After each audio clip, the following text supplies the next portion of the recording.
Hello and welcome to the Portsmouth Basketball Podcast. I'm Mark. I am Paul. Hello. Hello. We've got another guest again. Hey, Mark, it does not get bigger than this. Literally, with this guest. Oh, that's what she said. Yeah. So, without any further ado, we have a player from last season. The inaugural season of the Portsmouth Force. Yeah. And, you know, this guy was absolute integral to that. So bear with me, and here we go. Yeah, now stand and cheer for your he's actually standing. 6'8" center, number 14, Alex Grant.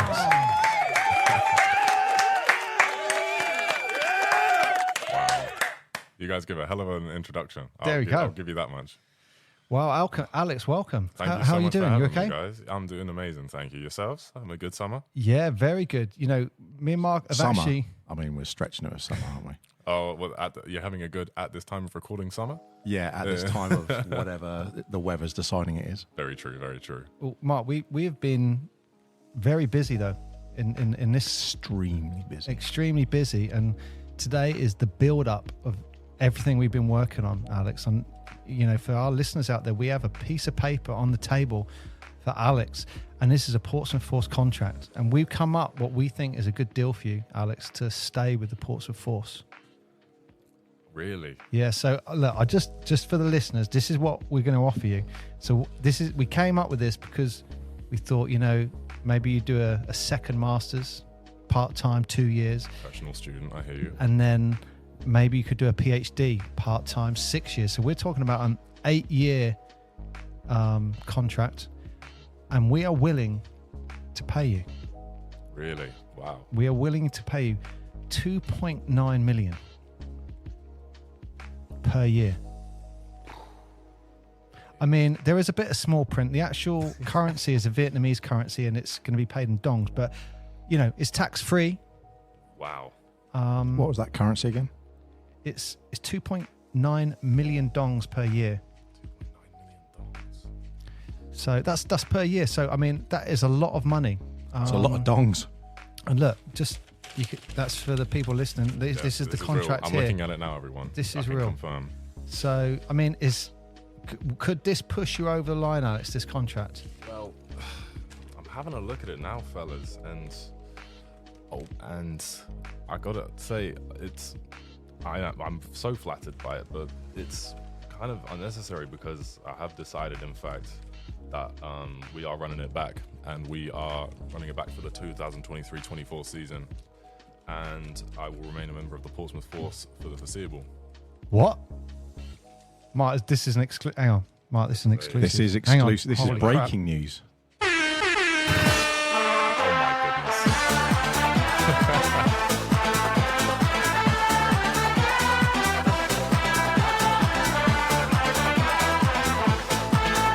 Wow. Wow, Mark, That is breaking news. that is breaking news. breaking news. Breaking news. Holy smokes. Everyone in the review section, rate our voice acting skills, why don't you? And Yeah. also let me know how much Rate my dancing. yeah, rate Mark's dancing, Paul's to go with it, and also let us know, or let me know, just so I know how much I messed up on. How many pounds is 2.9 million Vietnamese dongs? We ask ourselves. Let us know in the review. Were you enticed by the dongs, Alex? Was that many dongs as enticing enough for you? Mark, I'm not dignifying that with a response, man. Come on. Well, but you know, this is massive. And you know, hey Mark, I just realised this is our first Portsmouth Basketball podcast exclusive. That is literally the first exclusive. Wow. So, Alex, That's awesome, first of all. Well, thank you so that much. is amazing. No, it means a lot to be welcomed back. I was speaking to Coach Dan about it all and the potential we have this year. And, you know, Portsmouth's home as well. Myself, my younger sister, we were all born here. My dad grew up in this town, and we go to Portsmouth Football Club matches whenever we can. And This most recent season, I think we've gone from strength to strength, and I can't wait to see what the future holds for us as we try and make that push to Division 2. So for sure, I'm really excited for the opportunities ahead. Well, we're excited. Yeah, that's super exciting. And you know what? I think a lot of people are going to be excited by that. Alex Grant is taking his talents to South Sea Beach for the 2023-2024 season. Yeah, that's awesome, man. For the C in brackets. Oh, I appreciate you. I mean, that pushes the team height. That changes that dynamic of the team hugely. Yeah, I mean, I think Alex 100% was one of the fan favourites of the last season. I mean, that was, completely evident. And that was the one question mark I had going into this season, where it was like, okay, we look quite small. And when we were talking about it before, about what the prospects for the season, we're like, look, I think we're going to do okay, but we're really going to miss Alex. Yeah. So that is huge. No, it means a lot for sure. I'm hoping to be able to add an extra dynamic to what we offer. I know we're real guard heavy this year, so to be able to add that extra size, that rebounding, that defense, I'm looking forward to the challenge. And the guys that we've brought in as well for the upcoming season. I don't want to spoil too much for the Portsmouth Force fan base, but be ready. We're going to go from strength to strength, and we can't wait to get started. You can't give any more secrets away. I mean, this is groundbreaking enough. It's not for me to tell, so it's... Wow, what's coming? We have to get... Maybe we're going to get another exclusive from Dan next week. Oof. That's setting him up, isn't it? Jesus. Yeah. Wow. I want to know what's coming now. I want to know what's coming. Yeah. Well, I mean, that is absolutely huge. That's massive. That's huge. And especially tactically as well, because as Paul said, not only fan favourite, but your production level was so high last season. And coming in to this season, where if you didn't have not only your size, but your production level, that's a big hole to fill. That would have been a big hole to fill. Well, yeah, unless you got someone else coming in who is every game almost getting a double somewhere, but most games Alex was getting a double-double, potentially getting a triple-double. I mean, I think he was getting his double easily in rebounds, and then the points, I think they might have had one game where you had 8 points, but other than that, he was a double-double every game. Yeah. You know what? I don't know why this just popped in my head. My favourite moment of Alex in the last season, and it was when we were doing the actual stats. It was right before the end of half time, and Alex got within, I'd say, 25 seconds, he had 2 defensive rebounds, fast break, pass, dunk, crowd goes nuts. He then gets a steal and then goes up and gets another dunk. And it was like, our stats was just like, Alex, 2 steal, 2 rebounds, 2 dunks, end the half, crowd goes nuts.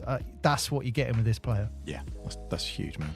Thank you so much. I remember that game. I think it was Bogner. But, oh, was it? Yeah, going down in transition. Great pass from Eric on that one. Shout out to Eric Du. Eric G. One of your favorites on the mic, I know. I love saying his name. I really wanted with the Eric Du. Yeah, I really wanted to get the crowd afterwards to be going, "Do." That was my goal. But would he like the crowd to do that, or was that just something? Yeah, I think so. Oh, he'd buy into it 100%. I mean, look, we're talking crowd. How impactful have you found the crowd in the home games?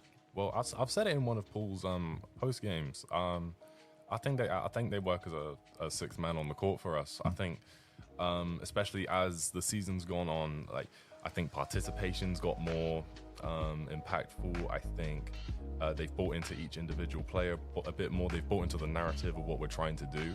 And because of that, I think as the season's gone on, you could see it in the more meaningful games towards the end of the year. Say Cardiff City, which I know was an integral playoff game, or an integral game to get into playoffs, sorry. And we unfortunately lost that one, but they were with us all the way. I remember Zachary Abbey finished the first quarter with a buzzer beater 3, and I think that tied up the game for us. It was like 20 apiece. Everyone went nuts. That was a big shot. And the place, the energy I felt in that moment was second to none. especially definitely at the D3 level. Like to have the atmosphere, the game day experience that we boast at this point in time, at the level we're currently working at, it just speaks levels to the potential of this club 100%. And I think that relationship that you talk about between the fans and stuff like that is it was a two-way thing, because at the start people didn't know what the players, they didn't know the team, and they were as things were evolving, people started to get the fan favorites, I mean, by the end of the season we were rocking, and you know what, just looking at the first home game really, which is a friendly, ticket sales are currently where they were last season, about 2 weeks before the game, a month before the game now. Wow. So I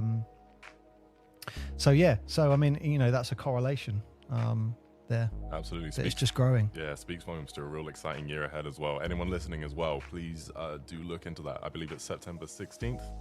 September 16th, yes, the Mickey Byrne. The Mickey Byrne Memorial against Team Solent Kestrels. Really looking forward to that one. Yeah, I mean, that's the one thing I would say about that game. Kestrels aren't going to come down there and be, intimidated. The crowd will have less effect because, they're a Div 1 team that's just gone down to Div 2. They're kind of used to it, I think. So, that is... Absolutely, and they're expertly coached. They're told that it's all between the lines, that they won't buy into the atmosphere, especially not on an away floor. We try and take the same mindset. If an away team... We haven't found anywhere in Division 3 with an away crowd that matches what Portsmouth bring. But when we're away and we don't have that extra support from the supporters in that sense, we focus on it's between the lines. Yeah. Anything external, announcers, dance routines, timeouts, things like that. We don't try not to buy into that. It's between us and them, and we're here to get a job done. We treat it as business trips for sure. Well, this is a nice segue, because it must be difficult, or explain to us what it's like playing for the Force against the Kestrels when you have history there. It will be exciting for sure. I've had experience playing against my old coaches throughout the past few seasons. Playing Bucks for University of Portsmouth, we've had a friendly or two against Itchen College, which is the Team Solent Kestrels EABL side for their under-19s. So playing against them one or twice, a few times last season, it's not the same level because it's their college kids, so the skill level isn't as high, but the structure, the mentality that they take, the level of professionalism which they demonstrate at a young age, you going against that as a uni squad where you may have a bit more experience, a bit more skill, depending on people's experience with basketball. It's a wide net you cast at the Bucks level. So experiencing that, it was interesting at first for sure, especially being on the receiving end. You try to focus on everything between the lines, like I was saying, but you'll catch in the corner of your eye sometimes your old coach holding up a play for a horn set, which he used to run for you, things like that, and you think, that's kind of a cool moment. And the mutual respect is there with them. I wouldn't be in the position I am without the Kestrels coaching and their development of me over the years. So and I'm sure they're going to have an amazing season in Division 2 as well as they go in their new direction as a club also. Yeah, I mean, out of curiosity, as a player on a court and you see a coach do something, would you then communicate that straight to your team, or would you communicate that out loud so they know exactly, you're letting everyone know what they're doing? If you see a coach go into a certain way, you don't necessarily see the coach. You look at the coach, because the coach will tell players switch into a zone. They'll say something like 23 or red, for which in their in their code will stand for a 2-3. Sometimes you see it in game film leading up to a game. So some teams put their games on YouTube so you can look at beforehand. You hear in the background red, and a team goes into 2-3.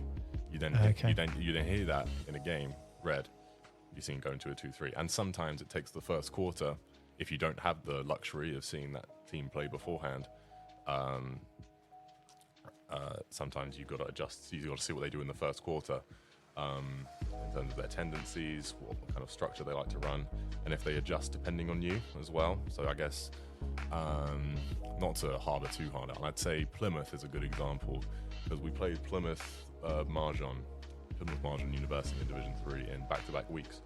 Remember, I talked to you after that one as well, and we beat them. Neither game was comfortable, but we were in the driver's seat a lot more in the first game, and we had a lot of success playing down low. And then as a result, in the second game, they had a structure around doubling the post, around closing in on ball screens and forcing us to be jump shooters.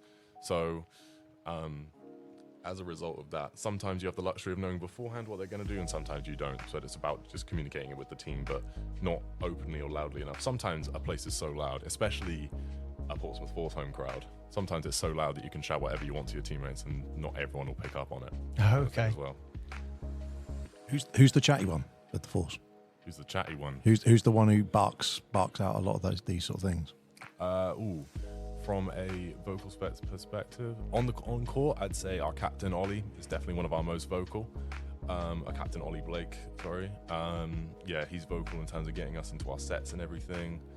I'd say myself as well. I try to call out when guys do specific things, and I'd say Zachary Abbey as well, who joined us 1 year fresh out of playing Fortage in college in the ABL. He's between us three, and then I'd say Simon for helping carry our offensive load. He's great in terms of getting people into their spots where they need to be, etc.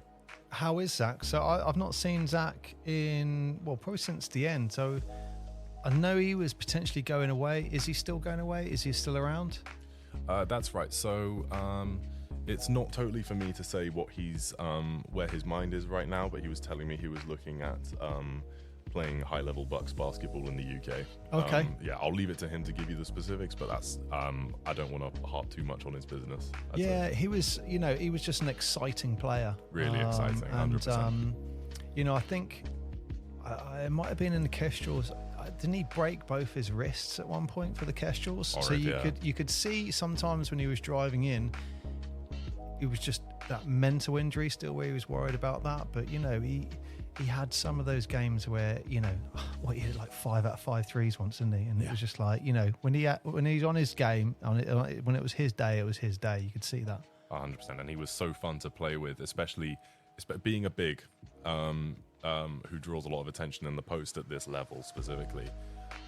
You love having guys like that who know where to move from the wing to the corner as a defense comes to double you, so you can get that kick out, that swing, and then find him in the corner, and it's as good as in. That experience playing with him and his older brother Adam as well, through Kestrels as well. Knowing how they play and having that luxury of having a confident shooter like that. It can't be overstated, 100%. Yeah, you know what? Talking about Adam Riabi, and Zach as well, I've got so much respect for both of those guys, because when the Portsmouth Force started out, I was trying to help a little bit with recruitment, and I remember sending an email, a Facebook message to Adam and Zach, saying, you know what? There's this National League setup happening. Division 3, it'd be great if you could be part of it.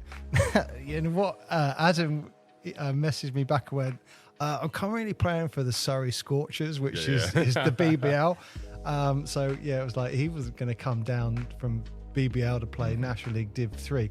However, the email he wrote back to me was, admirable. He was like, currently playing for the BBL. I really appreciate you reaching out. And I just thought, you know what? He's a BBL player. Someone's asked him to play Div 3. And he just came back really respectfully. And I just, a lot of credit. I know his mum was at some of the games. I said that to her. I said, you know what? He could have just ignored that, like a lot of people do, or just laughed off it. But he was really respectful. And you know what? I give them both a lot of credit, because you know what, they've been raised right. Yeah, 100%. Really good guys. Really good set of guys. So Alex, Mark mentioned with the Kestrels game coming up, you got a lot of experience with the Kestrel. So I know you started out really, I guess, was it just before this juggernaut that we talk about? That's the word we said, the Kestrel's juggernaut. It was just before that kind of really kicked in. You were in the youth setup, right? That's right. So yeah, I played since the age of 9 or 10, I believe. Going through the junior setup all the way through spent my third year of college playing EABL, and then played with their men's sides whilst playing for the University of Portsmouth. So I believe I was 9 years old. I was watching my older brother play, and the late great Bev Guyman came up to me, and my mum just said, "How old are you?" I said, "I'm 9." Said, "Would you like to play in this under 10s tournament we got going on tomorrow here at Quilly Sports Centre?" Jumped at the opportunity because you watch your older brother play and kind of big 6'9" athlete. You kind of watch in admiration and want to be able to emulate that. And from there, that's when the real passion for it started. Tried my hand at things like goalkeeping and football, being a wicket keeper and cricket. Just none of them gave me the same kind of excitement, I think, as playing basketball, and that's why I stuck with it. But fast forwarding a decade or so, the past few years of university, up until last season, I was playing mostly Division 2 level for Kestrels, and I had the luxury as well in my first year of university to be able to play up with the Division 1 side, just to be a practice player for their training sessions. Oh, wow. And I got the blessing of an opportunity to be able to act as a reserve player for their Division 1 squad when there were a few men down as well. And this was the year where they went right undefeated, right up until the point where Corona ended the season, unfortunately. This is the year that the guys made it all the way to the BBL trophy final against Newcastle Eagles. So your British basketball enthusiasts who are watching will remember that year well. Literally just before the entire sporting world was forced to stop. That was the last game that went down up in Newcastle. So the way that works then is you're registered as a Solent Kestrel. They've got a team in Division 1, 2 and 3, and depending on, I guess, ability at that time, I guess maybe it might even be a coach's decision to go big against a team. That's where they push players around or advance them from Division 3 to Division 2, or drop them down, etc. Is that how it works? Well, it was more in the name of giving everyone, giving as many people as possible the opportunity to see what they were doing at as high a level as possible. So myself and a bunch of my Division 2 teammates, a couple of Itchen College guys as well, depending on their ability, all got the chance to go up from their current team for one evening, and fill in the last spot on the Division 1 team. And a lot of the time that team would be in comfortable leads, so you'd get to play, just have that experience playing the last few minutes of garbage time. But those minutes mean a lot to you, though. Exactly. Yeah. As an individual, as a 19-year-old going on 20, just finally growing into his adult body, that those kind of moments mean a lot. And you overthink those 2 minutes, those 1.5 minutes, those 30-ish seconds, depending on the game, and those seconds mean a lot to you. But just having that opportunity and having that memory and that thing to tick off on your bucket list of, it's experience as well, isn't it? Exactly, yeah. It's that, and then I guess it just builds and builds. I mean, what is the difference between, more currently between the divisions? Because you've played in all three, so the Portsmouth Force are now in Division 3. How much of a jump is it between those three? I'd say if we're looking at it as a spectrum, so I'd say the biggest progression between each league is physicality. I'd say that's the main link. You could argue people's knowledge of X's and O's, people's basketball IQ also goes up at each level, people's athletic ability at each level, because there's a real variance of talent in every single league. There's guys playing Division 3 who are more than capable of contributing offensively at a Division 1 level, but do they have the right IQ, or do they have a 40-minute motor to be able to go against pro-level bodies for a prolonged period of time? So if I talk about the difference between the three divisions, physicality would definitely be the one main in a nutshell. Physicality, strength, and athleticism, I think, are the things that vary the most. Yeah, and I think, when you look at Giannis in the NBA, and you look at when he first joined, and I think there's that classic picture, isn't there, where he's like quite, I don't want to say scrawny, but he's, you fast forward a couple, lean. He was lean. Mm-hmm. You fast forward, what, 2-3 seasons, and, his arms like double in size, don't Absolutely. they? Yeah, bulks up. I mean, you see a lot of them as well when like you're saying, Alex, about the sort of a 40-minute motor to keep them running, but the athleticism you need to do that for a season absolutely is that next level as well, isn't it? Because you think, I could run around that for that period of time. Next week you won't see me because I will be dead in my bed. Yeah. But I can give it all in one hit. It's like, oh no, in 3 days you got another game. It's like, yeah, no, I can't do that. Well, you know what? With these guys, that actually goes up another level. Yeah. So because, I mean, how often do you guys train with the Portsmouth Force? Like 2-3 times a week? Yeah. So Portsmouth Force training would be 2 to 3 times a week. So then you've got your game at the weekend. Yes. And then you've got your university training, which is also twice a week. And then you've got your university games as well. And look, let's face it, they're at a high level as well. That, when you look at it in that aspect, when you're bringing in the university stuff, you guys are running hard 6 out of 7 days a week. Yeah, absolutely. And it's a real body toll. But I think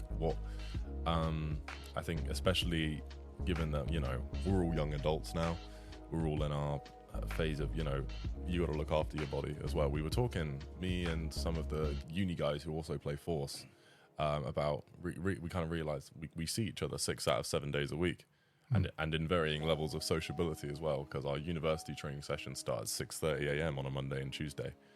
And one of our Portsmouth Force sessions runs on a Monday from 8 till 10. So you finish that session at 10. Some guys need dropping home. You whip them around Southsea, Fratton, etc. From Highbury College to around Ravelin. You get home at 11. Try and put some food in your system just to recover, and then you're up at 6 a.m. taking the walk to Ravelin. And that's a Monday to Tuesday schedule. And then by that you're wiped, but it's about looking after your body to be ready for that Wednesday Bucks game. That is a lot. I mean, what do you do nutritionally as well for stuff like that? Because you've just said there, eating in the evening, for example, and it's a bit of a tangent, but just curious there, because that takes its toll just on when you eat, how you eat, what you eat. If you're training that much 6 days a week, like rest days, and that is vital, isn't it? And I would almost say, I think basketball players especially are notorious for eating badly. Yeah, that's true. Is that your excuse? When I was playing National League, I would see it. You just think, someone turns up to a game and they're having a foot-long Subway. Do you know what? I'd say it's the same with probably a lot of professional athletes. It's the same with like a shift worker. When you're eating when you eat, when you can eat. Yeah, you have no body clock for it. No. The body clock is, I'm doing this, this, and this. That's what I need to do. So my fuel goes in around that, and you grab it when you can. Yeah, and think of doctors and nurses; they just grab it when they go, "Oh, my break's at 2:00 in the afternoon." They're like, "Okay, I'm just going to put this bag of blood down because it's my break." They're like, "I'll eat when I get to eat." Absolutely, yeah. And you know what? Just thinking, something just popped in my head there where you were talking about 6 out of 7 days you're seeing these guys. I know. This is just from when I was playing. We were probably training 3 times a week, and it got to the point where the camaraderie we had, if someone bumped one of my guys, whoever bumped him, they're getting bumped. Yeah. Like next. So if you're seeing those guys every day pretty much, are you getting that camaraderie? I'd say so, definitely. Yeah, we're in a spot where, if you see a bump, you see a commotion, you see some words exchanged.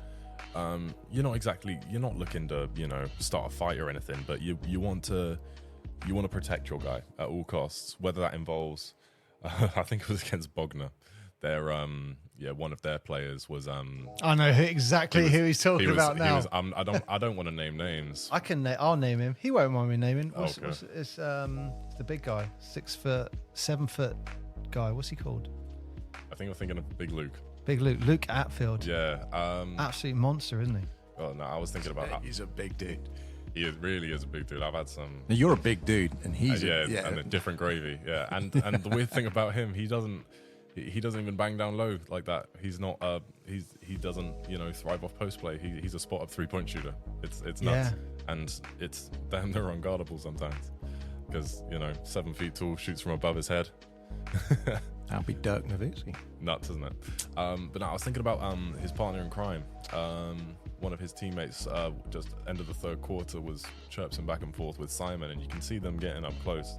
And at that moment, you just, grab the other guy and just walk him towards his bench, kind of thing. Yeah. So it's definitely a case of we have each other's backs, and I think especially with a lot of the uni guys, because it's not a season. For some of us, it's 3 seasons. For some guys, it's 2 and a bit. It varies because we've had. And we've gone through some experiences together. The uni guys before Portsmouth Force was a thing. Like the 2 seasons prior in university, we got promoted from Division 3 to 2, and then Division 2 to 1, and a lot of those were some hard-fought battles to get over some really tough teams, and as well. And in between those 2 seasons, we had a year where we couldn't play inside because of Corona, and we were doing our training sessions, all run by Coach Dan, at Langston Sports Centre, which is, for those of you who don't know, is an outdoor playing field, which has a football pitch, a rugby pitch, and outdoor basketball court, which is about the size of a tennis court. And we did our training there for 1 year straight. So that's by my house. It's bonkers, isn't it? And that's the thing. Then going into the season, when we finally got what we all love back, when we finally got our basketball back, we were telling each other, like, in a lot of our games we were overqualified because we're playing at a level we're all above, but we get to a couple of tough games, Brighton University to label one of them, and we say, like, these guys have not been battle tested like us. They haven't been running, they haven't been dribbling on concrete for 12 months straight. They haven't been they haven't dived for a loose ball on tarmac. Like, they don't. Yeah, wow, exactly. This is Boston Celtics days, isn't it? When they used to say to Bill Russell, unless your knees are bleeding, you haven't worked hard today. No blood, no foul. Exactly. So I think a lot of camaraderie comes from the time we've had together over the course of a few seasons, not just this one alone. 100%. I mean, just talking about that is a significant achievement for Bucks at the university to be promoted from Div 3 to Div 2, then from Div 2 to Div 1. Massive. And then to go on and win Bucks. Absolutely, yeah. It was it was a real point of pride. You could see the level of accomplishment within Coach Dan as well, because from when I first got here, coming to the University of Portsmouth purely as an academic decision, I thought their basketball was irrelevant to me, but being able to be a foundation part of a group of guys who took us from Division 3 all the way up to Division 1, which is just one below Bucks Prem, which a lot of BBL clubs are associated with. So to be able to have that claim, and the fact that we came second in Bucks Division 1 this year, it's a real point of pride. And we were 1 win away from getting the top spot in our division, and then having the chance to play Cardiff Metropolitan for the chance of promotion to Bucks Prem. Like, we've really accomplished a lot in a short amount of time. It's a big part of what I'm really excited about staying another season for, 100%. And so whilst you've been at university, so you've won Bucks, the Bucks Championship in 2022 and 2 years before that? Yeah, so 22 and 20. And then in 22 as well, we also won the cup for our division as well. We have a league and a cup. And we pulled off the double last season, which was nuts. Went undefeated as well. That's an achievement, isn't it? That's an achievement. I mean, just thinking about Dan as head coach, he's coming in. He's coming in some point, isn't he? Yeah. We've got him next, actually. Well, sorry, in the I'm going to screw this up again. Don't say it. In the episode that we're releasing, he's not after Alex, but he's further down. Yeah, he's coming up. But I think he's going to be episode 7 or 8. We're getting that professional now, Alex. We're actually planning ahead. You're on your schedule. It's just rather than just whoever knocks the door and rolls in. I mean, what an achievement for Dan. He is won Bucks twice. He has done exceptionally well for the Portsmouth Force. Not just the men's, but his involvement with some of the younger National League teams as well.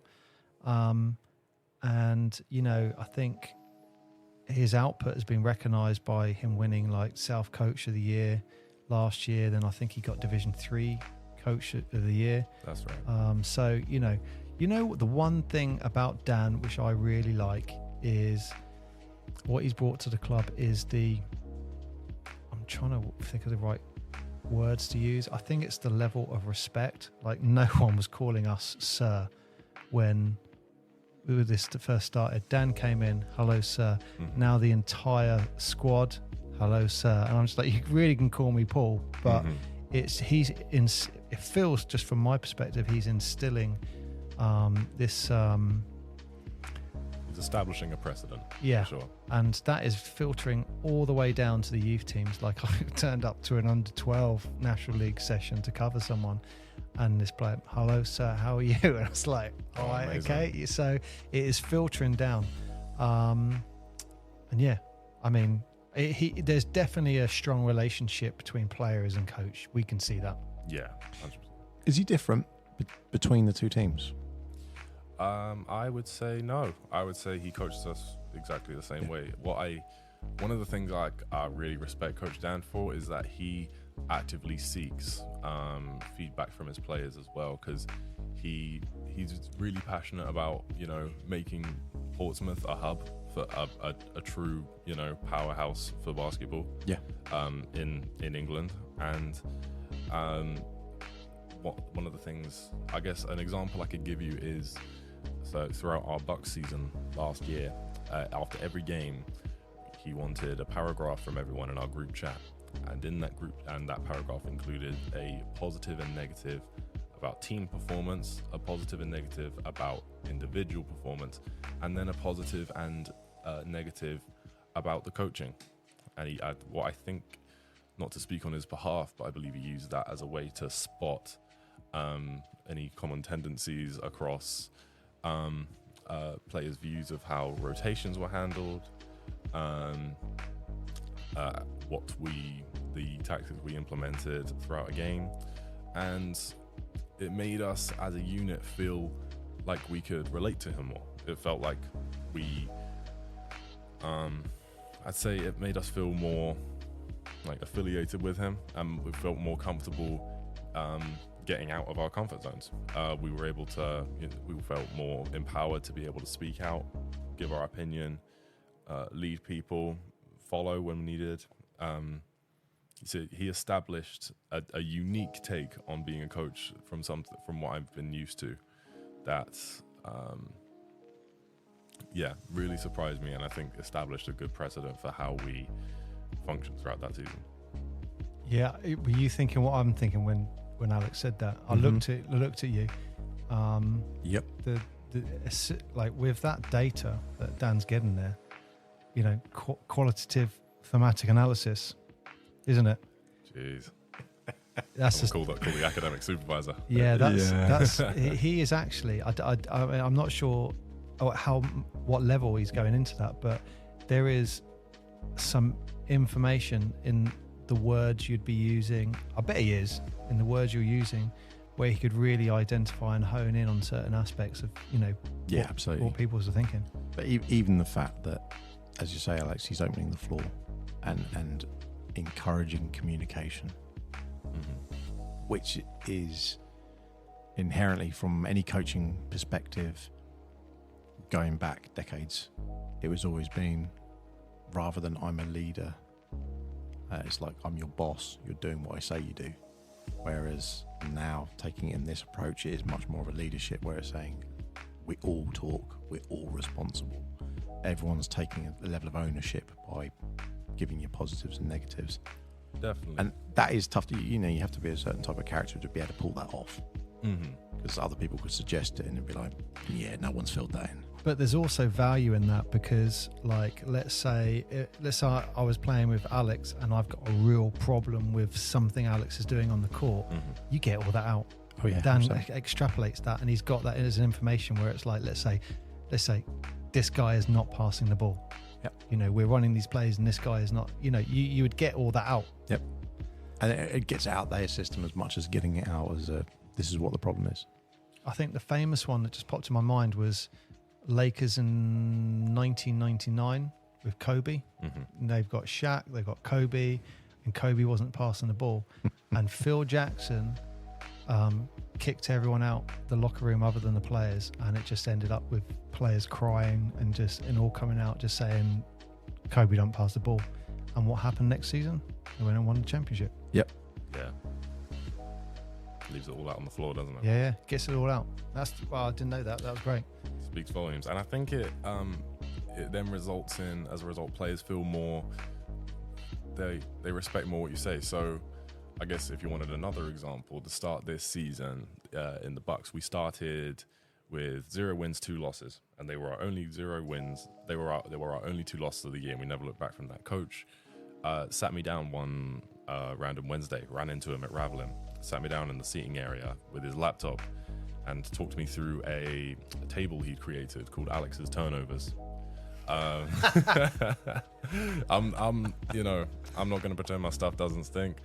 I had a real bad start to the year. I was averaging 5 turnovers a game over 3 games, and what he did, he sat me down with this little table, breaking down where each turnover came from. Was it Was it through a pass? Was I getting stripped? Was it 3 seconds in the key, a travel, footwork, etc.? And then what he did was he got our statisticians, try saying that 3 times over, at the who work with our uni team. He got them to compile a minute and a half video. And in the moment you think, oh, and there's a character assassination here. What are you doing? But it really then set the tone for what he then wanted me to focus on more. Yeah. And as a result, 3 or 4 times throughout the season, I'd get a voice note from him before the game saying something like, today, your main focus is running the floor. Today, your main focus is hitting a guy on your screen. And provided you do this very little specific thing throughout the game today, everything else will come naturally. And I remember it does a thing of, it simplifies the game for you, I think, as well. And I'm very much the less you think about it, the better it goes. Yeah. Especially in a basketball sense. If I overthink it, it will fire back at me. It will backfire. So, giving me specific things to focus on, and also just taking the time out and the effort to compile a little table and compile videos and stuff. And he then makes me happy to take that criticism. So I'll be like, oh, thank you for taking the time to do this. Can you send me this video and this table so I can go through it in my own time as well? That's invaluable. Absolutely. I'm going to ask him to show me Alex's table when he comes in. Yeah. I can show you. I can show you when we finish if you want. It's it's still saved in my camera roll. That's amazing. I had it as my phone wallpaper for a week, just to really ingrain what he was trying to say in my brain. Genuinely, that is, it's great for you to share that. That's where I'm going, because a lot of people, and we've said it on a few of these podcasts now, people understand that it's a team, they turn up, they watch a game, that's it. What they don't appreciate always is how much goes on in the background. Yeah. And how each individual person within the team and the people around the team, etc., the amount of little things that they have to do, like sending a message specifically to one person, I need you doing this, need you doing this. This is every day, every week, little things going on constantly. To have got to that stage where you're having to maintain that's admirable. That's really cool to hear that he does stuff like that. Yeah, and the 2 things that jumped out when Alex was just saying that were, well, one, that is invaluable information that is coming to you there. And my 2 focuses are, one, as Dan, when he's sending you that voice note, that is, again, invaluable, because you're going into that game, and it reminds me of Mick Byrne.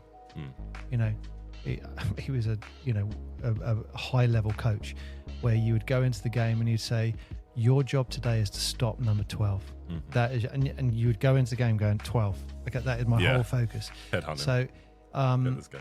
that he is keeping, and he just kept it simple. Things like, where are their baskets coming from?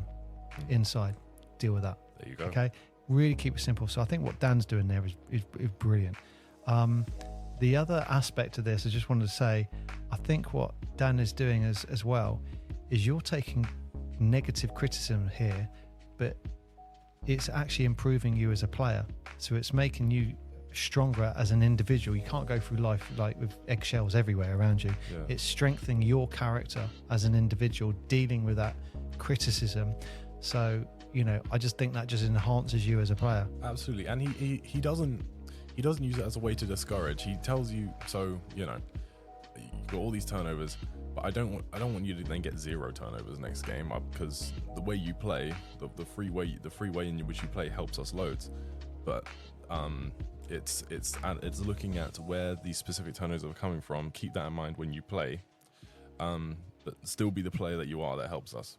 And as a result of things like that, he then empowers us to feel more like we can make mistakes. We can challenge him as well. I'll happily, you know, he's more than comfortable with guys calling him out in training sessions, saying, I don't agree with this, I don't agree with that, because he's all about discussion. Yeah. So as a result, it doesn't only develop us as players, but I think also as people, which is a very generic thing to say, but I think for such a young group that we have, I think that's important, and I think he knows that. But if he's getting it to the level where it's like, I'm on this part of the court and this is where I have most of my turnovers, that is just the word invaluable. How difficult is that when you run into that part of the court and you've got the ball and you're like, hang on, this is where I turn it over. I'll turn it over here. Here it goes, fellas. Yeah. I'm winging a pass out now. Yeah. That's brilliant. Wow. And you know what? Just, you know, moving on from that, you know, what an accomplishment for you at the end of this season. You get nominated to go to the England Uni Select. Oh, thank you so much for saying. Yeah, that was an incredible way to cap off an awesome season, 100%. Both me and Simon Olanapekin for the viewers. We got the opportunity, both myself and him were nominated by the university to attend the trials, which happened in Birmingham around the start of June, I believe. And then that was a group of about 20 guys from universities all over the country, some real heavy-hitting basketball universities as well. We had some guys from Northumbria, some guys from Loughborough, Coventry, Birmingham City, etc. And the program was run by Danny Williams and Coach Dan Watts from Birmingham City and Nottingham Hood's Division 1, respectively. So it was overseen by some real high IQ guys, and now we had a real fun experience when we both made the team. The drive up was fun, and then 2 weeks later we were in Swansea to play the Welsh national team, which funnily enough, it consisted of 2 or 3, maybe 4 players who myself and Simon had seen throughout the Division 3 season because they played for Cardiff Met Archers. That's the proper Welsh national team. Yeah, the proper, not just the university guys, some grown guys as well. And that was a real fun experience. It's the first time this program started back up again, so for those who are continuing, so Simon's one of the lucky ones because he'll still be at the university, and I'd be very surprised if he didn't get selected to continue playing because he had an amazing game for them that day.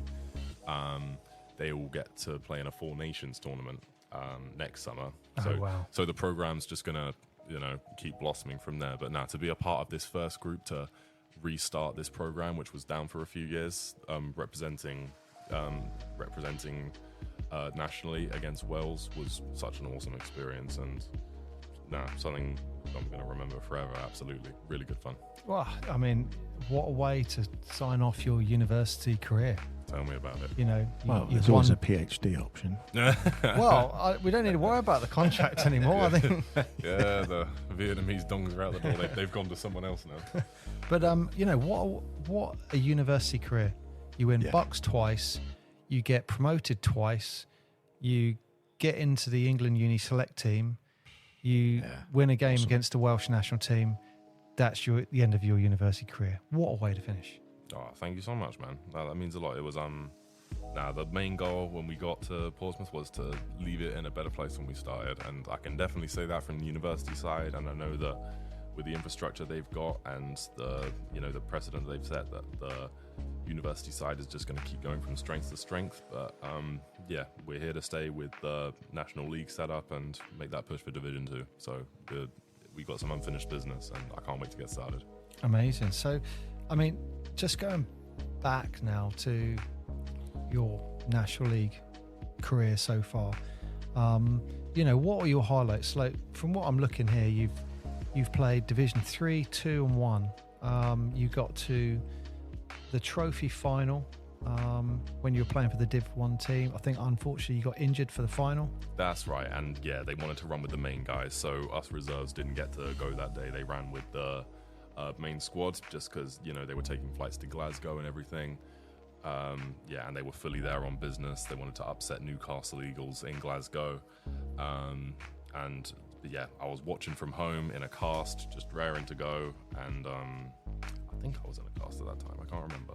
But that was a real fun game to watch. And I got to be a part of the team that went to the National Cup in Essex a few months prior as well.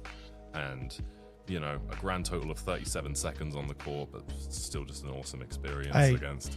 Second is 1 second. That's fine. It doesn't matter. It's the experience, isn't it?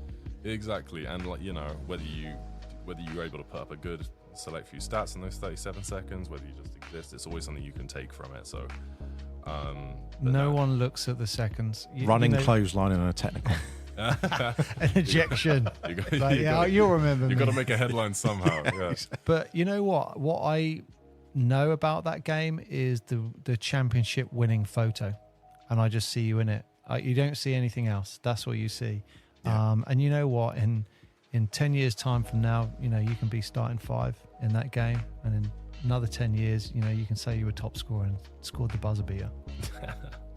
Well, I'm not claiming it in any way, just that it was a blessing to be a part of that amazing group of guys and that amazing coaching setup, and it being able to act as a reserve at that level, it really helped my confidence when playing with my main squad, which was the Division 2 setup. As I was saying earlier, the difference between the two, there's teams in Division 2 who can play Division 1, and there's teams at the bottom end of Division 1 who would be more suited to 2. But as a whole, you do notice a significant difference, and getting to train with the amazing group of guys that I got to train with, and then being put with my main squad in Division 2, you have a much more safe set of confidence to take with you.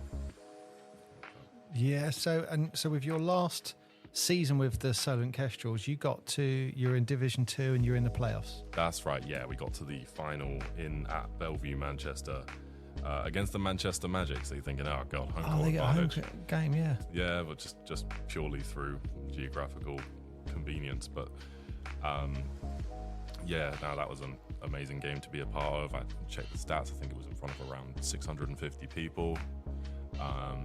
That's going to be an average Force attendance, I think. Oh, it better be. No. We shall see. But I'm up in front of a good chunk of people. Game went all the way down to the wire. We lost by 1 in overtime. Oh. Absolute stink, absolute heartbreaker. No, that's bad. Yeah, and for that to be my last Kestrels game before going to Force, that one stung. That one stung throughout the summer. But it was a part of a huge weekend for us. We had 4 teams make the final in Manchester. Our Division 1, our Division 2, our Women's Division 1, and then our Under-18s made it. That's all in the same weekend, all in the same 2 weekends. They were up in Manchester representing at the highest level. Wow. So that was a real statement for our club. That's why we use the word the Kestrels, the juggernaut. That's why we use that. I don't know if this is a silly question, but if you win Division 2, you win Division 2 playoffs, what happens to that team? Do you go up and you've got 2 Kestrels teams playing against each other, or do they come up with an agreement with the league whereby you can stay in that division? I am under the impression that you can't have 2 teams from the same club in the same division. So you couldn't have Team Solent Kestrels and Team Solent Kestrels 2 in the same division. So I think no matter what happened, we would have remained in Division 2, which the team did. And then as the club went to a more Solent University and Itchen College focus, that's when my time there was done, and I joined the Force subsequently when I did my Masters here. A real convenient thing as the National League side propped up just as my time with Kestrels was finishing for the time being. And it was, a real good change of scenery. You know, I had a really good time with my few years with the Kestrels, and being able to take a Division 2 experience over here and, you know, be one of the main contributors here. Yeah, it's experience, isn't it? Yeah. Absolutely. It was, and it led to a real successful year, not only individually, but for the club as a whole. And falling just short of playoffs in Division 3 with the Force was really stung, really stung. But to focus on the positives of it, how we went from strength to strength each game, in terms of, you know, playing more as a more cohesive unit, surviving at the physical level of men's basketball, rather than in a university setup where, you know, the skill level's there, but the physicality isn't always there because you're playing against guys your age. Division 3, you can see, you know, guys who have been playing for 10 plus years more than you. I think the Cardiff Met Archers, that first home game, that was like when it was like, wow, the physicality, you could see it. Absolutely, that was a wake up call for us. Yeah, 100%. It was almost like a uni team versus a men's team. Almost, yeah, you don't could mean see it like that. that, but yeah. No, but you could see that there was definitely, I want to say, not generational difference, but you think there's a few more hours put on those people from Cardiff. Yeah, well, one of their players was also had come from an American college, so he playing over there. But you could see again, he was just built strong. Yeah. I mean, I just want to go back on one thing, Alex, that you said. I've got a question for you regarding. You said about sometimes you get a team that is in Division 2, but they're probably a Division 1 team. Could Kestrels be in the BBL? Or maybe not now, but if they had the funding. I think at the time I was playing for them, they were definitely BBL material. Yeah. They definitely had the ingredients, especially the guys' run in the BBL trophy, which I got to witness firsthand just from the very end of the bench. Beating the London Lions, Bristol Flyers at home in front of an amazing crowd on a Wednesday night, and taking Newcastle Eagles into overtime in the final. I obviously didn't get into any of those games, but viewing that from the side on and just being a part of the training sessions that built that culture and built that pedigree of excellence that the guys were playing in the 2019-2020 season, I definitely think at that point they were BBL ready. And does it really just come down to attendance why they can't go into BBL? Oh God, there's so many various Rule 7 subsection B about the details. I believe you have to buy a franchise. You can't just get promoted.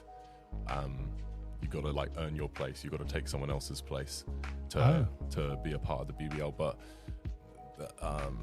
I'm definitely not the best authority to give you a full, concrete answer on it. I wonder if they'd ever expand the league then, if you have to buy into it. I wonder if no one's selling, how do you get into it? This is opening up the Seattle Sonics wound for me. Yeah. But, that's what a lot of the leagues are, don't they? They have a very stringent, here's a lock on it. You can't, once you get to a certain point, there's a ceiling, and you can't go up into it. These are the people who live in there.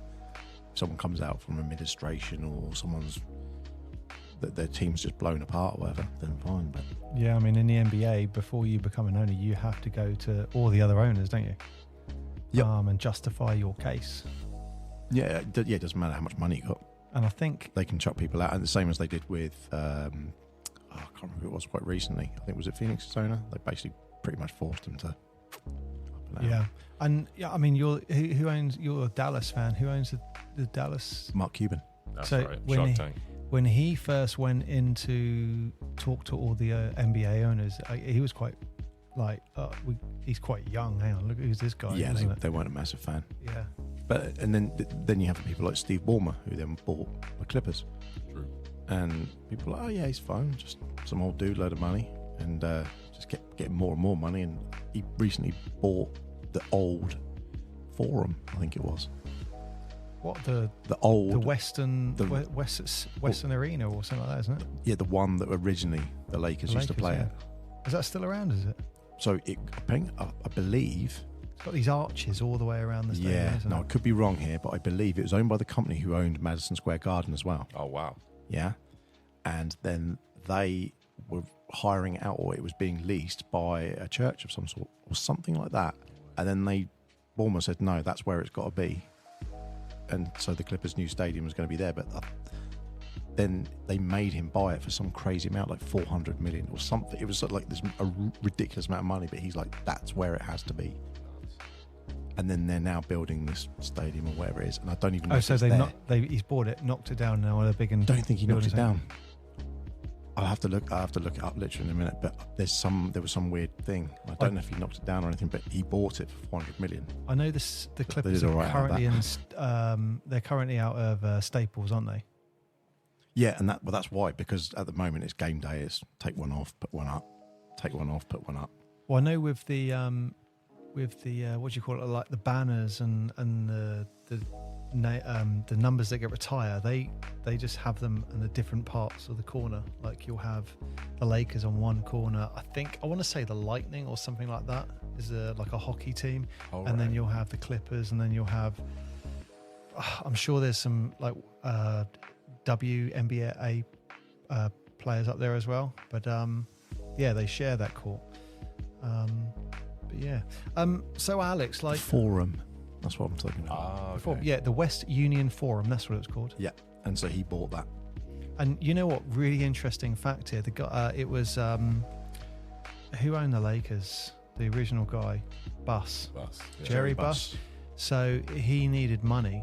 I think he needed money quite a few times, but on one occasion he needed money, and he was talking to the Western Union Bank, and he was the first owner to say, would you like to buy the name, and we'll call it the Western Union Arena? That's clever. And he turned around and everyone was like, wow, that is clever. You've just taken nothing, which is a name of an arena, and gone, I've just made millions for the team. And this was, I think, at a time when he needed money. Got to tip your hat off to it, and Yeah. take some. Yeah. I mean, a lot of those people, they have a lot of money, but those were the teams, the amount of money that swings, they'll have this 500 million, but then we just bought this place.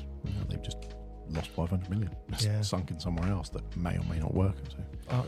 I'm fairly confident with Jerry Buss. There was a few occasions where they were like, we need money now. Like, we really need money. Which is funny now, because Lakers on paper are the highest grossing team in the NBA. Wow. That makes sense. Behind them is... It's got to be New York. It'd be Knicks or Golden State, wouldn't it? Yeah. And then Dallas is like fifth, I think, or something like that. Because some of them go on the teams, like for the home crowds and stuff. So like Indiana, they get a great crowd, but they're a small market team. Right. So not many other people around the world go, I'm going to get a Pacers jersey. Whereas Chicago's still up there, but New York and LA, because of tourism, people just all go to Madison Square Garden or whatever. So it's weird, because you look at New York and they haven't done anything in 40 years. I mean, the closest they got was with Pat Ewing and John Starks and Noyan Jordan and stuff. That's about as close as they got in the sort of late 80s. I think 90s. didn't they get to the finals and lose to Houston? I think, didn't they? I know they definitely were in the conference finals around there, especially when Jordan had his 2 years off. That's when I think the Knicks went. Because they beat the Bulls that year, didn't they? When there was no MJ. Yeah. Yeah. So, Alex, got a question for you. I'm not sure how to.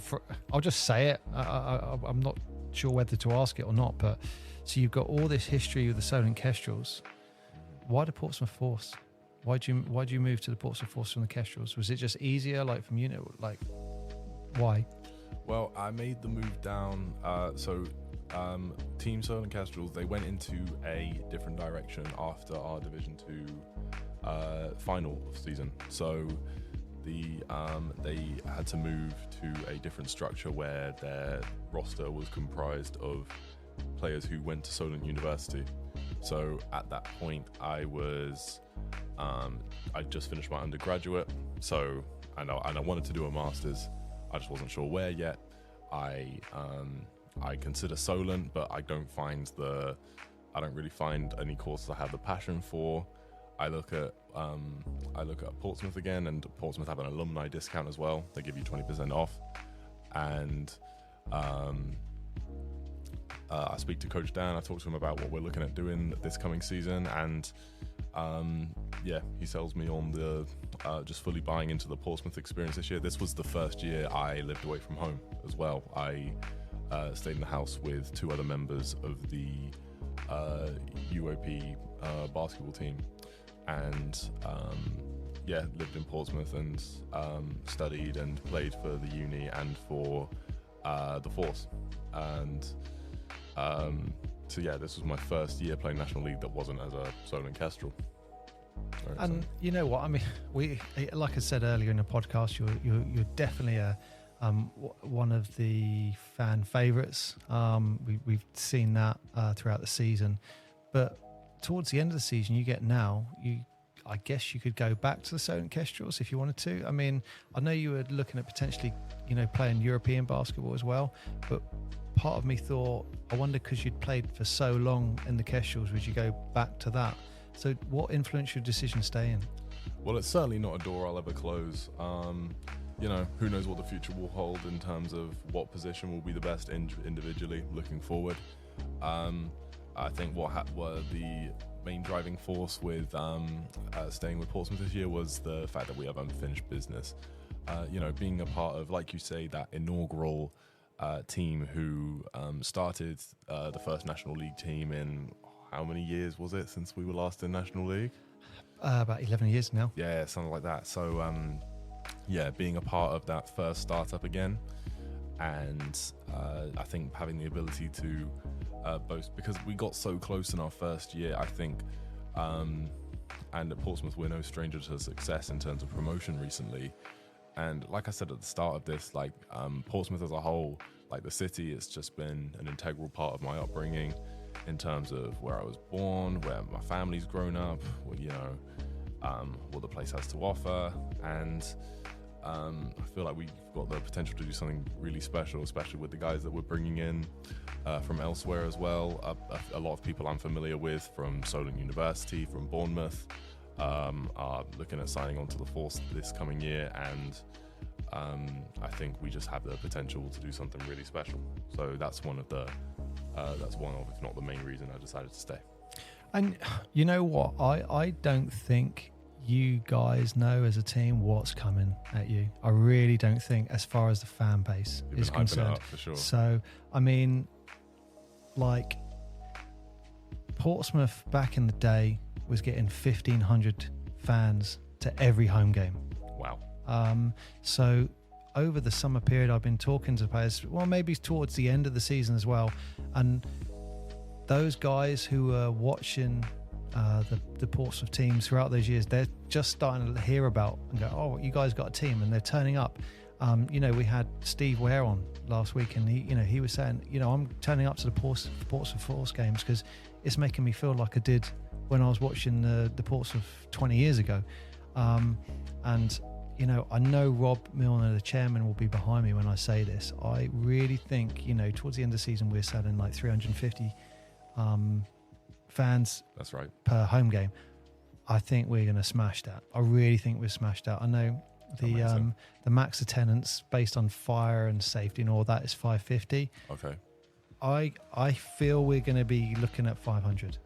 Amazing. Where they're going to go, I don't know. Absolutely. I was going to say. It's just saying 550. I'm thinking, no one's sitting on my lap. Yeah. Drawing a line. I'm giving piggybacks or anything. Again, it's just, you can see this little pattern coming, but the number of tickets we've sold now for this, a friendly, part of me thought, I wonder how many people turn up, but there's more tickets sold a month before. So, more tickets sold a month before for a friendly this season than there was for the last game of season 2 weeks before the game. Wow. So I'm looking at that just going, you know what? I think you're going to get more sales. I know they're talking about season tickets and stuff like that. I think it's just going to build. And from all the people like myself, like Mark, who have got experience of what happened 10 years, 20 years ago when, you're talking about people watching standing room only and it was 3 deep looking over people's shoulder to watch a basketball game. That's kind of the level what you're talking about when you've got 1,500 people in there.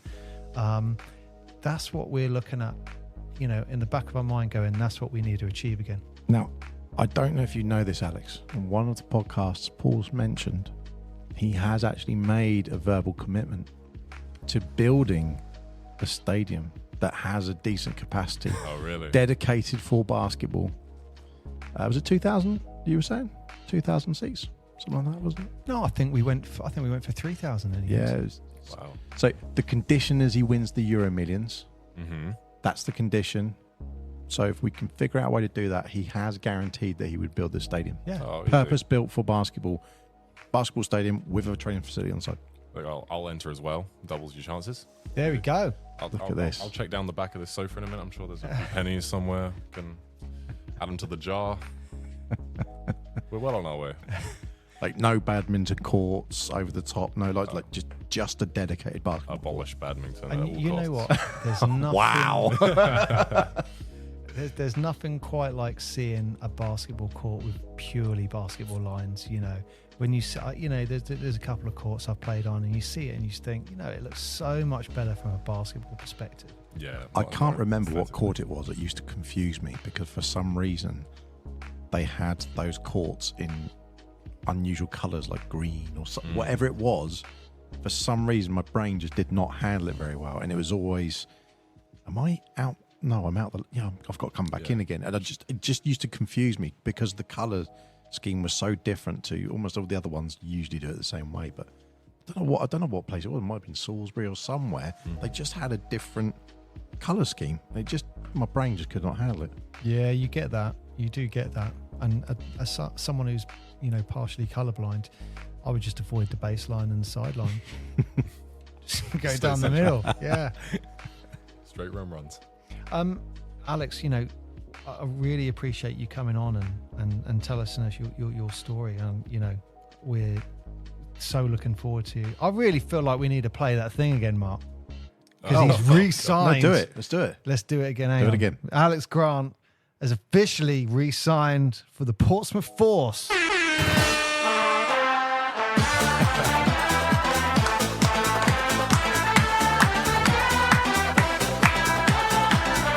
Wow. That's great, isn't it? We're going to have to get rid of that button because you're just going to get too comfortable pressing that all Hey, the time. Something anyone exciting happens, he's going to go all over that. I don't think we should ever. That is a tune that has only got played for Alex Grant. Hey, Wow. We need a voting system for the following week. So listeners can vote for what song they want Coach Dan to come into next week, I think.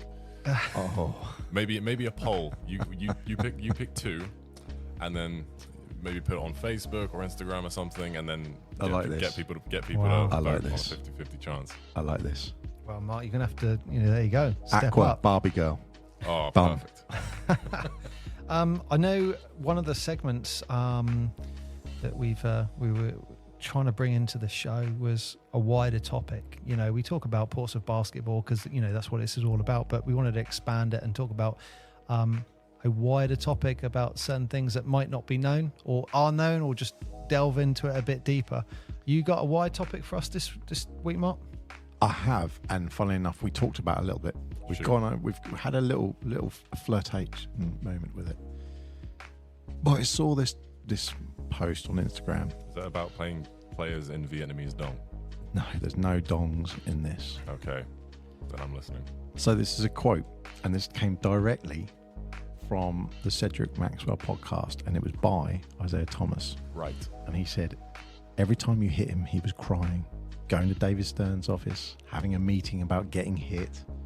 I watched Dr. J get beat up, Magic get beat up, but wait a minute, now we've got to change the rules just because MJ's getting hit.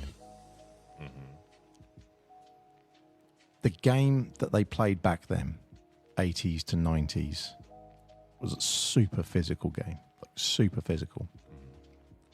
Now, when Paul and I last went to the States in 2019, I won't say I thought the physicality of the game was slightly less. Had been lost a little bit because we just really appreciate it. We got courtside, we were walking around courtside at one point, and you could hear the impacts. And it wasn't like a playoff game. This was literally the beginning of the season sort of game. So they weren't really, this wasn't playoff level stuff.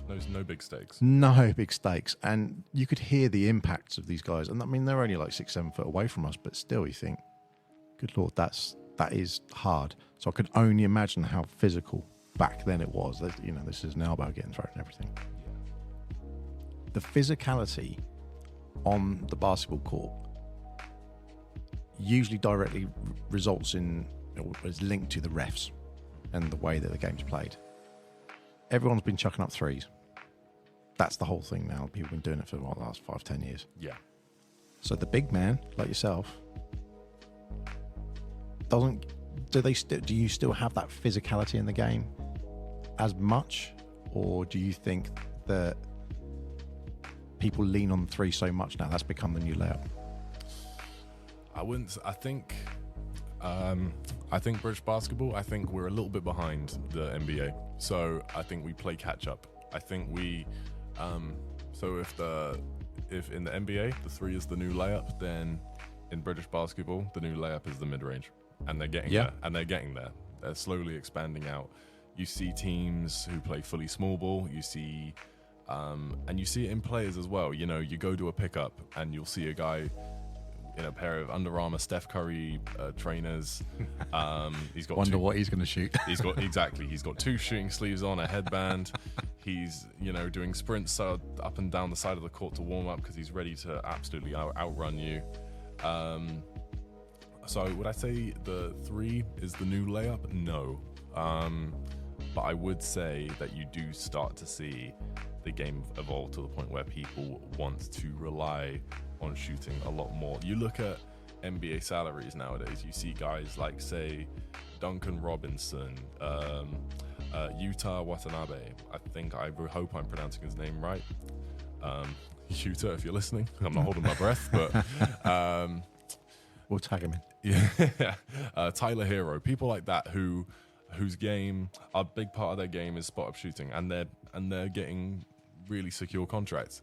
It tells you a message. Kids, start practicing your shooting now. Well, MJ was, I won't say he was like 100%, but people are like, yeah, he's 10 for 10 on any like spot shooting, no problem. For three, he's pretty good. Not inside, he's strong as hell, but his pull-up shot with MJ was like pretty much untouchable. Yeah, and it's interesting that it was going to the Force games last season. It just made me think of it because we've spoken to people about fundamentals and how, we're talking this conversation today about the Kestrels and having, not to say like a dynasty, but having your fingers in every pot at every level of basketball within a city so that there is a progressive chain and people can, if they thrive, they can step up. Yeah. But the rules have often changed. There's little nuances here and there, and that's fine. But the actual game of basketball changed so Firstly, it changed from being a physical game to then everyone jacking threes up. It's a bit like in rugby where everyone started kicking the ball all of a sudden. When we were back in 25, 30 years ago, someone kicked a rugby ball, yeah, you're doing sprints for the rest of the day. It was like, you don't kick it, you run with it. Yeah. And that game fundamentally changed. And now I think rugby's come back and it's readopted. So I still see people, some of the visiting teams particularly, were just so reliant on that 3-point shot. I wonder how long it's going to be before we readjust and actually there's more of a full game. Well, you see it at every level, I think. There were teams this season, we were talking about it after we played Plymouth Margin at home, how they were very live by the three, die by the three. and it kept them in a game for about 35 minutes, right up until we were able to make a run at the end to make it a comfortable 8 to 10 point win and just survive the late game on free throws. You could argue that down to a lack of experience, a lack of consistency, whatever you want to put it down to, but you see teams at various levels try this tactic of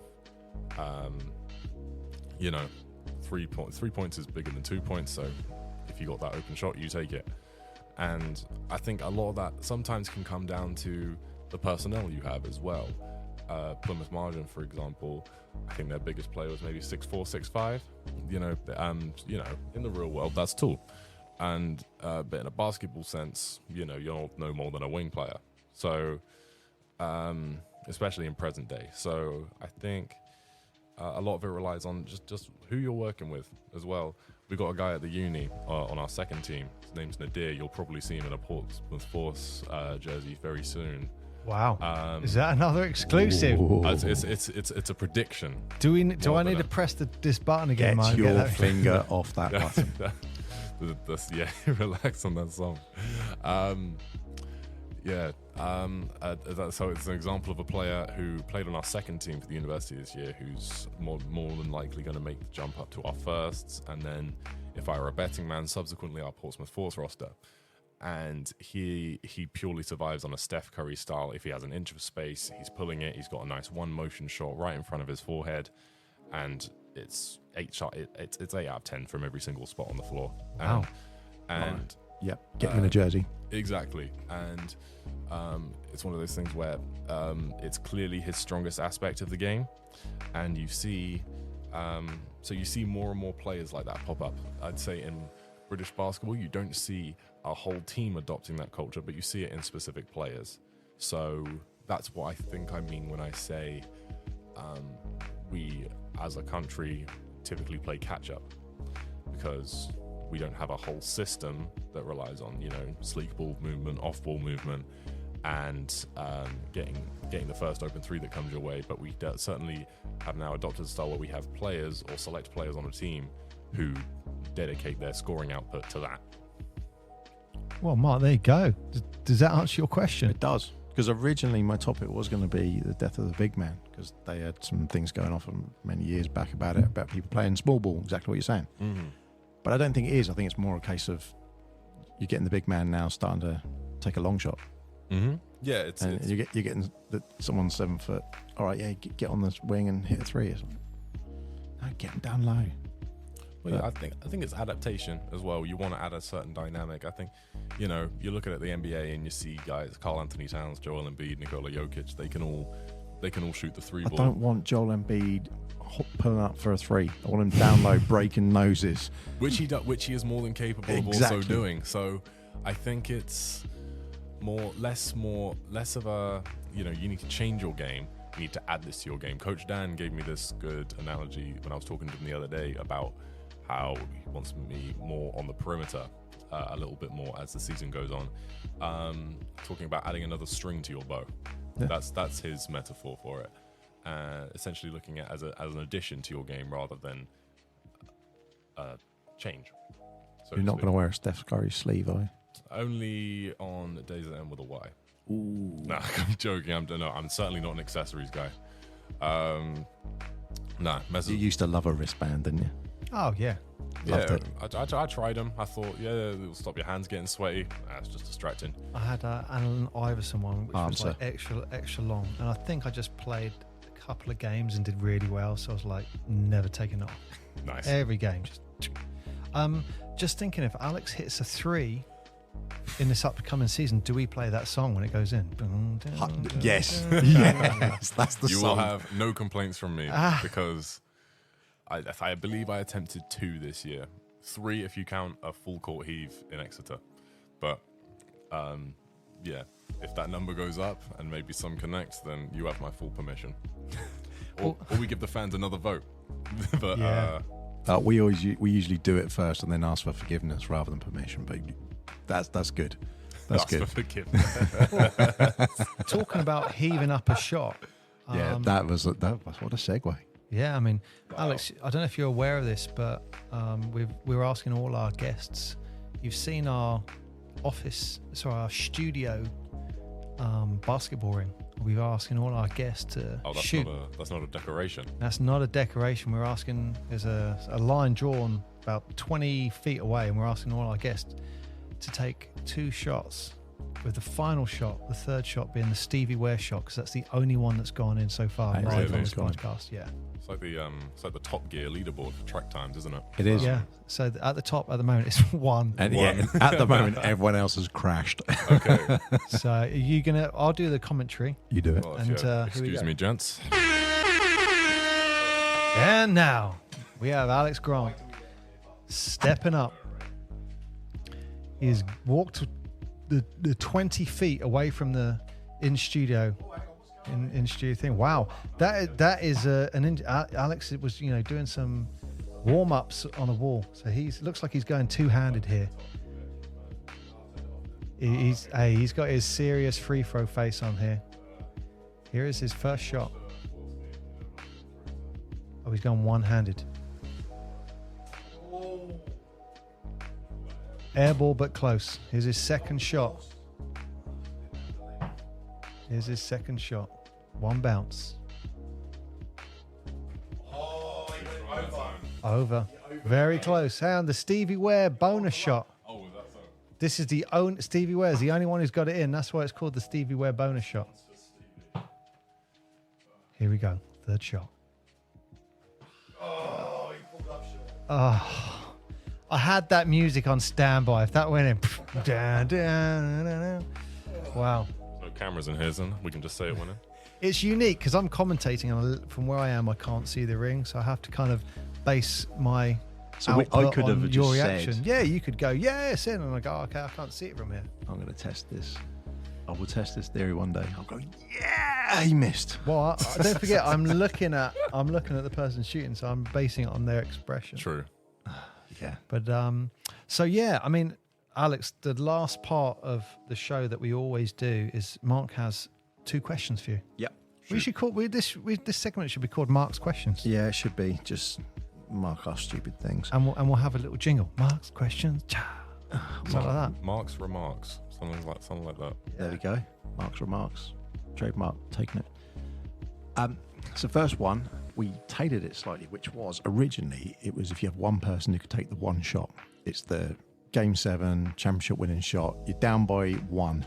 Okay. So it could be a 2 or it could be a 3. Mm-hmm. Who would it be? Oof. So any player, any timeline, alive or dead, or could be yourself. It could be myself. Okay. Well, I'll be humble. Let's say. So logic tells you want to go for a guy who won't necessarily get doubled anytime, but then again, you have to just go with history. You have to go with the stats, and you have to say who's the likely leader in clutch points all time. I don't have the specific numbers by me, but I'd guess it's a Michael Jordan. So based off that, but he will get doubled. So I want Iguodala. No. You could argue. Oh, you should have prepared me for this one. I'll say. And we're not assuming, by the way, that you can pick the scenario. It could be you're inboard, you're inbounding it, or it could be you've stolen it and you're dishing it to someone who can finish or whatever. So we're not just putting it on the MJ perfect shot moment, or Robert Horry's grab the ball and throw it in kind of scenario. I'm gonna cheat, and I'm gonna give you two players based on a scenario. I'm gonna give you Jordan in that the elevation on his shot, the touch from virtually anywhere on the floor. The 3-point line was shorter back then, but I'm sure he'd adjust. I'd give you that. If we're looking at a different type of, if we're looking at a different scenario, I'd give you a Jokic or a Dirk Nowitzki. I'd give you someone who can catch it mid post with 0.5 seconds left on the clock, turn over his left or his right shoulder, shoot the ball from behind his head, fade away, catapult, 2-motion it. He'll have 2 hands in his face and he'll still drain it. Look at his Showing the big smug man little love. face. There Look you at go. Mark's little face. You mentioned a Dallas player and he just lit up. Big like, Dirt. yeah. I nice. love Big Dirt. He's amazing. I love that you get the knee up, lean back. No one's getting to that. That's a long day. That's No one is getting to that. That's a He long just day. he just runs like he's going to go in a wheelchair after the game. Yeah. I mean, what, he played, 19 seasons? Wow. I mean, yeah. Won championship, job. Pretty much won it on his own. Not that I like him. Okay. So that moves us nicely to our next question, which is... Yeah, this is hard. A hard question he asked people It's your starting 5. on the spot. Oh, we're starting 5. It's your all-time starting 5, and you get 1 bench warmer. Oh, perfect. Okay. You get 1 6th man. Oh, because a top starting 5 is so much easier than a top 5 all time because there's so many of the same position. Yep. All right, so we'll start point guard, Steph Curry. A lot of people will say Magic, but I feel like for the sake of spacing in today's game, you want a Steph. Shooting guard, give me MJ. At the 3, give me LeBron. In my humble opinion, the greatest of all time. You're giving me a face. Wow. Listeners can't see. I've just got Mark's jaws. just Disgust is the word. hit the floor. Okay. I mean, it was you've going got- so well the you've got past 2 hour and a half. I'll say this. You got 2 LeBron different is a great... generations, haven't you? LeBron's a great stat man, but MJ doesn't wear anything with his initials on it. Is that so? What about his sneakers? He don't wear them. They're awful. He put them on in America and he was spitting and threw them out the shop. It was just quite narrow. LeBron's were, weren't they? The shoes quite narrow. Yeah, he's got... I don't know, his feet are like thin and long. Mark, you got to respect Alex's opinion. It's his opinion. I respect your opinion. I don't have to agree with it. It's fine. That's fine. Yeah. I feel like there's no right answer for this kind of thing anyway. I feel like it's all subjective anyway. So I'm sure you believe there's a right answer, but I don't know. I think that just shows the kind of people we are. But that's fine. That's fine. And yeah, to close out at the 4, Tim Duncan. At the 5. Oh, you agree? You both agree on that one. Nice. And then 5. Tim's made another appearance as well, I believe. Okay, my best center always varies.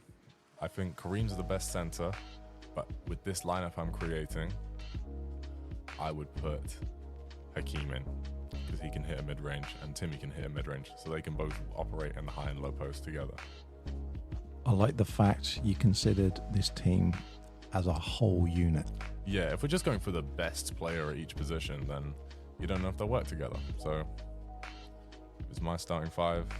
That's my starting 5. You could make an argument for Shaq, but then he gets hacked. So who are you going to kindly Oh. leave on the pine? Oh yes, my 6th man. I think you want a 6th man. Who in that lineup is the most injury prone? I would say Steph Curry. So therefore, my bench one will be a point guard, and that point guard will be Oscar Robertson. Oh, I actually wrote something down thinking that's what you say. Wow. Again, you could make the argument for Magic, but I'd say from a spacing perspective, Oscar Robertson. I do think Magic is better all time, so listeners, everyone chill, but Oscar Robertson's my 6th man. You could also make an argument to put in KD as he could fill in any position from the 3 to the 5 in a small ball lineup. But if you're thinking based on the squad I've got, you have, spaghetti ankles from Steph. So you want Oscar to come in and replace when necessary. You're a reasonably big team as well. Yes, exactly. Well, there you go, Mark. Are you happy with those answers? Yeah, great answers. There's some great answers. You know what? It's interesting. Alex talked about the players Spacing. working together because one of the players in my team that I'd want to put in there, I don't think could work with anyone, and it's one of the reasons I'm always thinking about it. Going, I couldn't put him in, but I want to put him in. He would be my number 1. No one would agree with me. I'm the guy who wants to put MJ as the 6th man on the bench. Oh, really? Imagine but- how furious he'd be. He'd be like, I think that's a Like good shout. Isaiah said, he'd go straight to David Stern. Yeah, well, yeah, he would. But can you imagine that? You'd be like, right, you're in now. He'd be seething. He would get on that court and he'd destroy it. When every point, he'd just turn back and look at you with like, Yeah. you could have had that earlier. Yeah. Mm-hmm. So- Every single one. He'd take that so personally. He'd be like, this is fantastic. And every single person on that court would know. The second he got subbed in, you find like, go on, make an appearance then. They'd all be like, oh, we're just going to get it handed to us now. And no one else would touch the ball though. I think that's a good shout. I think that's a real psychological call. It could go badly though. He could just get up and walk out, but I don't think he's that sort of person, is he? I don't think he'd be able to walk away from No, that. look what he did when he got injured, and they said He's not Scotty. He doesn't sit down. Remember when he got injured in the last dance, and they said there's like a 10% chance you're going to get injured, so they gave him 10% of the minutes in the court, so he had like, what was it, 6 minutes, half or something like that. A real specific, like to a stopwatch. And he came on and was seething, just frothing. So no, I think that's a really good shout. Yeah, that's a good one. The player I'm referring to in my example that I don't think could work with anyone, Bill Lane Beer.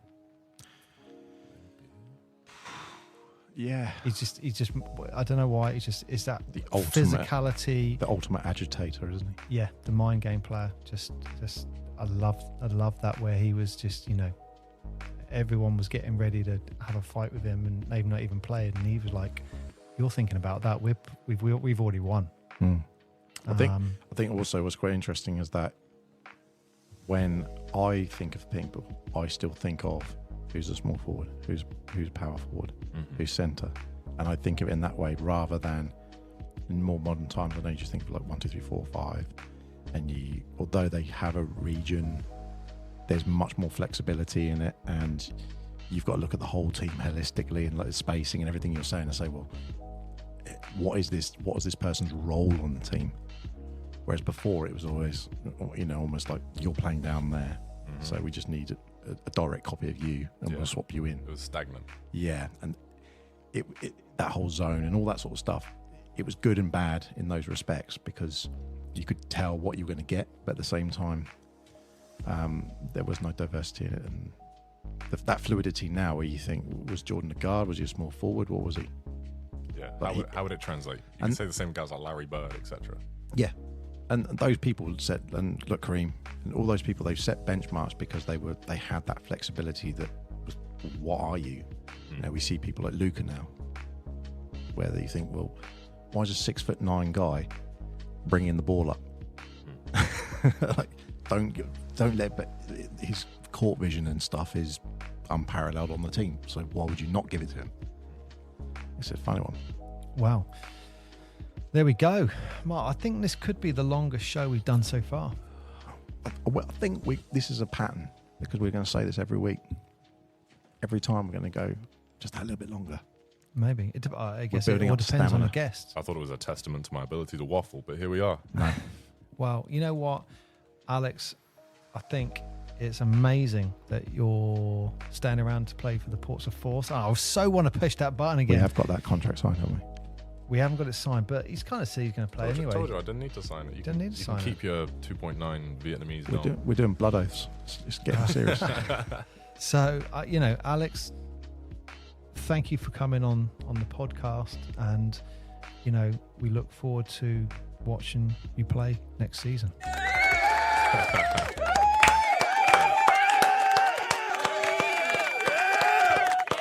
Do we need one more celebration? I think we do, Mark. To end the show, let's have one more celebration. He's signed. That should be the outro. Outro? That should be the I outro. think for just today. before you get to, I will say, obviously, thank you very much for having me on. We should do it again sometime. I had a great time. I can't wait to watch all the episodes when they come out. You guys have done a fantastic job the most recent season, and I can't wait to see where we go from here as a whole, for players, staff, coaching, everyone involved. I really can't wait to see what we get up to. So thank you for today, and thank you for... Oh, I appreciate that. Appreciate that. And, it's the same back. pleasure, man. We're looking forward to watching the season. Yeah. So, Bring it. So, well, that comes to the end of the podcast. It does, doesn't it? And, That was a good one. Enjoyed it. well, let's sign off by saying There it Alex is. Grant has confirmed he is taking his talents to South Sea Beach for the 2023-24 Portsmouth Force season. Thank you very much, whoever is listening, wherever you are, and whenever you're listening. We appreciate so much. Go back and listen to our other episodes. We've got some more coming up, haven't we, Paul? Yes. How many more? I was literally about I to know you press were. the music. I'm catching you out. Yeah, we got we have got coming up next.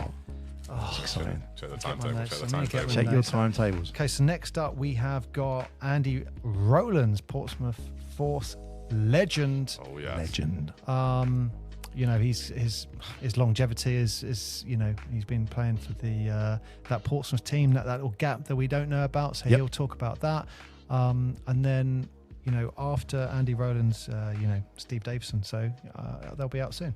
And we've got plenty more after that. So stay tuned. But as I said, like us on Instagram, comment, drop us a DM if you want to have a chat or you want us to ask any of the people who come in any questions, let us know. But until next time, we'll speak to you soon. Alex Grant, staying with the Portsmouth Force.